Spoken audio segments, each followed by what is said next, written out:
Hi, this is Bill Watkins. Thanks for taking some time on these Thursday evening studies. We have had such a wonderful time. Now, I've been sick for a while and I'm out of town, and I apologize for the time that I've been away. But I want to take some time over the next few weeks to talk about the Holy Spirit, some questions that I get asked fairly often about the Holy Spirit. There's a lot of confusion today about the Holy Spirit. You know, there are some people who say that the Holy Spirit is not a person at all. It's just an impersonal force. And they look at that word ruach in the Old Testament was translated spirit, and the word just means wind or breath. And then they come to the New Testament with the same Greek word for it, and it means to breathe hard or a breeze. And so they say, well, clearly the Holy Spirit is not really a person. It's just a force, sort of like something from Star Wars. But the Bible really doesn't teach that. And then there are others who claim that the Holy Spirit is the same being as the Father and the Son. And they point to 1 John chapter 5, verse 7. There are three that bear witness in heaven, the Father, the Word, and the Holy Spirit, and these three are one. The argument is, if they are one, then there must be three representatives of the exact same personality. And then there are others who say, well, the Holy Spirit is a person, but he's not on an equality with God himself.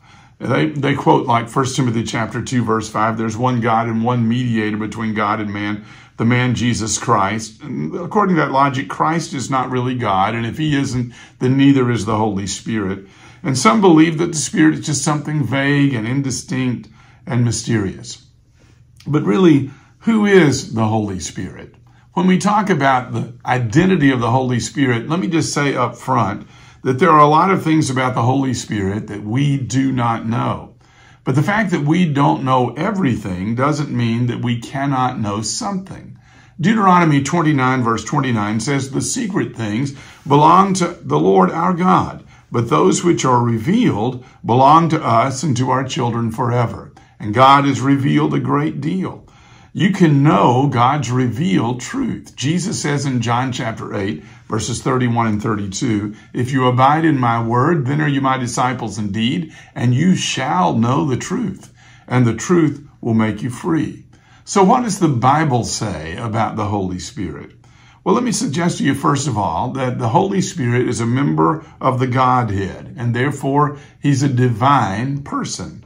In Ephesians chapter 4, verses 4 through 6, Paul writes, there is one body and one Spirit, just as you were called in one hope of your calling, one Lord, one faith, one baptism, one God and Father of all, who is above all and through all and in you all. Did you notice that the Spirit, the Lord, and God the Father are all mentioned in this passage? He's referred to as God in Acts chapter 5, verses 3 and 4. Remember that Ananias has lied. And Peter said, Ananias, why has Satan filled your heart to lie to the Holy Spirit? Notice, lie to the Holy Spirit and keep back part of the price of the land for yourself. While it remained, was it not your own? And after it was sold, wasn't it in your control? Why have you conceived this thing in your heart? You've lied not to men, but to God. Notice that he said he lied to the Holy Spirit. And then he says, when you lied to the Holy Spirit, you lied to God. The Holy Spirit is God.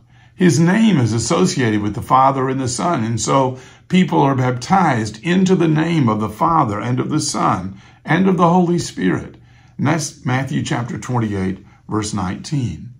The Holy Spirit is eternal. Listen to Hebrews chapter 9, verse 14. How much more shall the blood of Christ, who through the eternal Spirit offered himself without spot to God, cleanse your conscience from dead works to serve the living God? Notice that he's an eternal Spirit. He has all the characteristics of God.